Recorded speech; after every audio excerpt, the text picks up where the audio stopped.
Yo creo que lo primero que debe caracterizar a un joven comunista es el honor que siente por ser joven comunista. La reforma educativa AMLO-peñista debe ser echada abajo. Una vez terminado el proceso legislativo de la reforma constitucional en materia educativa de los artículos 3º, 31º, 73º, así como de las leyes secundarias, es necesario hacer un balance objetivo de los resultados del proceso que se vivió después del quinto Congreso Nacional Extraordinario de la Coordinadora Nacional de los Trabajadores de la Educación hasta este momento. En dicho Congreso nos planteamos como medida necesaria para recuperar nuestros derechos como trabajadores de la educación la abrogación de la mal llamada reforma educativa de Peña Nieto.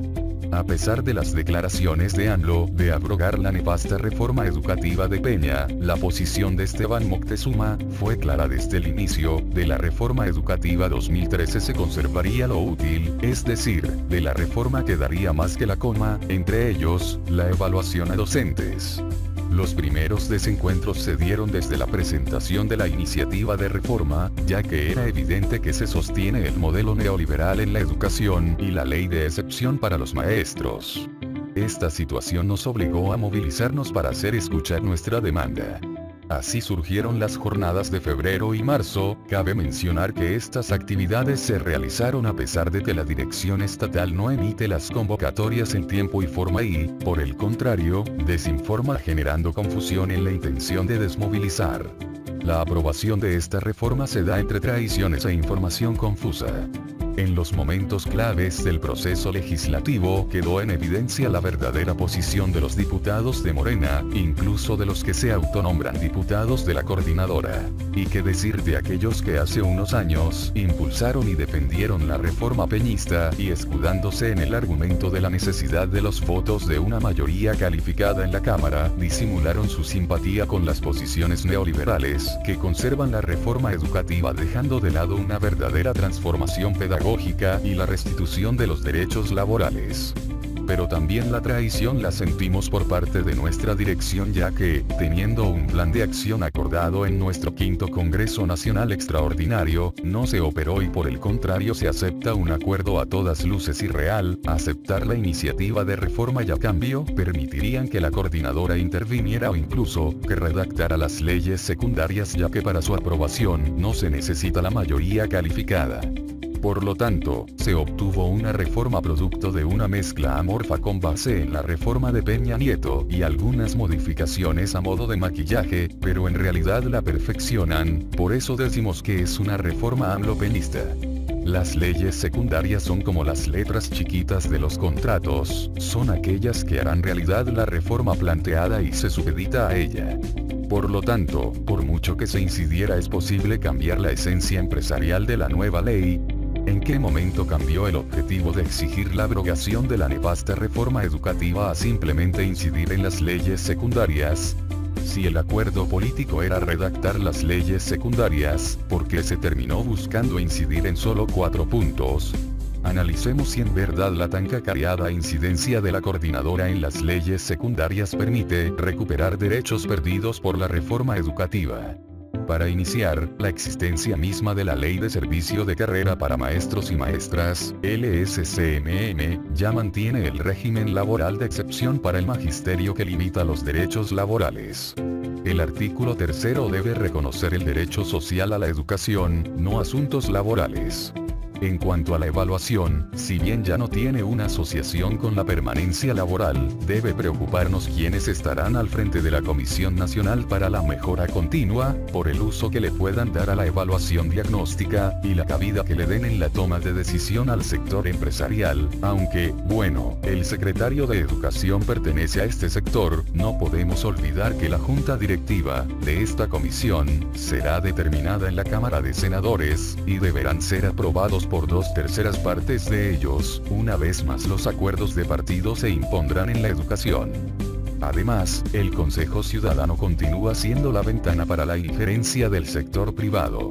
a través de la evaluación individual, proceso de valoración de las habilidades socioemocionales, le dicen, es como se accede a incentivos definidos en la fracción séptima del artículo séptimo de la LGSMM como los apoyos en cualquier modalidad, por el que se impulsa al personal del sistema para la carrera de las maestras y los maestros para lograr la excelencia de la educación y reconocer sus méritos, mientras que en el siguiente artículo, también en la fracción séptimo referente a los objetivos del sistema de carrera señala, definir los aspectos que deben abarcar las funciones de docencia, como la relación con la comunidad local, el desarrollo de pensamiento crítico y filosófico, el mejoramiento integral y constante del educando, además de la planeación, el dominio de los contenidos, el ambiente en el aula, las prácticas didácticas pertinentes, el máximo aprovechamiento escolar y aprendizaje de los alumnos, la solidaridad en la escuela, y el diálogo y participación con madres y padres de familia o tutores, así como los aspectos principales de las funciones de asesoría técnica pedagógica, dirección y supervisión. Este tema una vez más refleja las dos posiciones contradictorias de la educación que se pretende coexistan en la visión educativa de la Cuarta Transformación, situación que se ha venido observando desde la redacción de la reforma constitucional, el desarrollo del pensamiento crítico, el trabajo solidario en las escuelas entre maestros, y de apoyo mutuo no se puede fomentar con un individualismo meritocrático, competitivo y estéril, que en lugar de establecer relaciones a la par entre directivos y padres de familia, deja al docente en abierta dependencia, promoción y reconocimiento.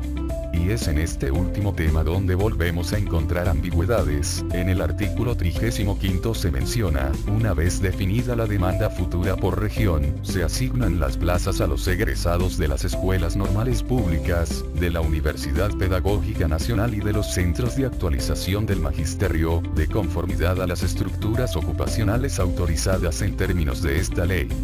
En todo caso se garantizará la prestación del servicio educativo a las niñas, niños, adolescentes y jóvenes que se encuentren en zonas de marginación, pobreza y descomposición social, mientras que en el artículo 39 fracción X señala: la admisión al servicio público educativo estará sujeta a la disponibilidad de plazas vacantes definitivas, temporales y de nueva creación, así como en las estructuras ocupacionales autorizadas. El número de las vacantes se definirá de conformidad con las necesidades del servicio público educativo y la disponibilidad presupuestal, con base en la planeación que realice el Sistema Educativo Nacional. A simple vista pareciera que la demanda exigida por la coordinadora es resuelta satisfactoriamente, sin embargo es importante observar que la asignación de plazas no será automática, sino que dependerá de las necesidades, pero si vemos las letras más chiquitas, es decir, las reglas para la asignación de plazas en el proceso de admisión a la educación básica del ciclo escolar 2019-2020, en donde no se hace ninguna mención de la prioridad de los egresados de las escuelas normales públicas, de la Universidad Pedagógica Nacional y de los centros de actualización del magisterio, dicha prioridad si no se reglamenta no es posible su operatividad, por lo tanto lo mencionado en los artículos anteriores será letra muerta.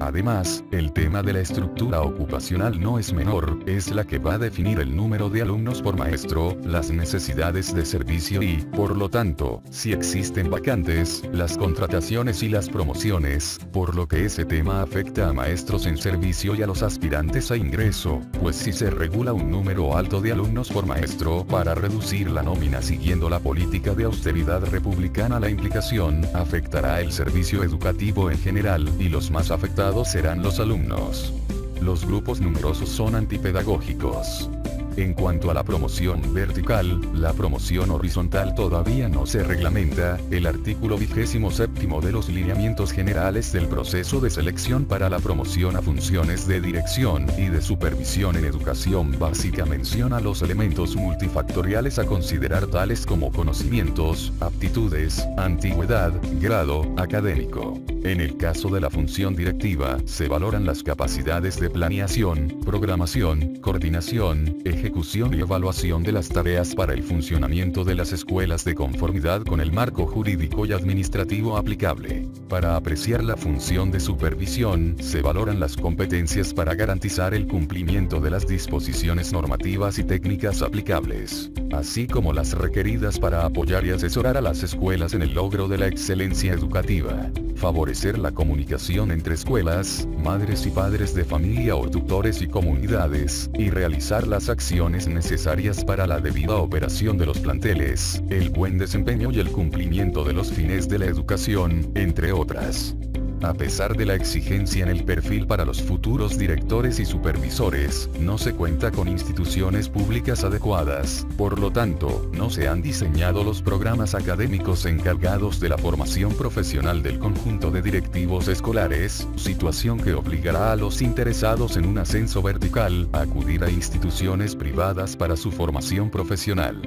Cabe señalar que aunque se consideran elementos multifactoriales para el ingreso, promoción y reconocimiento, no es un escalafón con las características y protección que se guarda en la ley derivada del artículo 123º, apartado B, ya que como sindicato no se participa en el proceso y tomas de decisión para asegurarse que los derechos de sus agremiados no sean lesionados, la participación se reduce a ser observadores en el proceso público de presentación de los resultados de la valoración de los elementos multifactoriales. Incluso en la reglamentación se señala que los resultados del proceso de selección para la promoción serán definitivos e inapelables. Esto nos demuestra que en la vía de los hechos no existe ni bilateralidad, ni trilateralidad, ya que se relegan las funciones del sindicato. Entonces, si estas leyes con sus lineamientos y regulaciones no responden a las necesidades de los pueblos y trabajadores de la educación, porque la ultraderecha no acepta ni esos maquillajes en la reforma,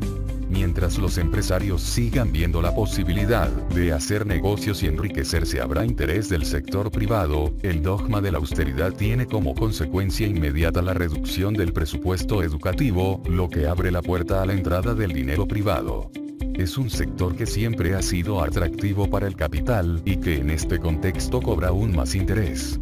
Por eso, debemos continuar impulsando la defensa de la educación pública con una visión humana, crítica, científica, solidaria, y despojar de ella la visión neoliberal para así rescatar la educación como un derecho y no como un negocio. Nuestros derechos como trabajadores de la educación perdidos con la reforma de Peña Nieto no los hemos recuperado, la lucha en este sentido todavía es larga. Comuna Internacional ha publicado este artículo con el permiso del autor mediante una licencia de Creative Commons, respetando su libertad para publicarlo en otras fuentes. Por favor, suscríbete en el logo del canal, ve otro vídeo de tu interés, comenta con respeto y dale like si te gustó la información.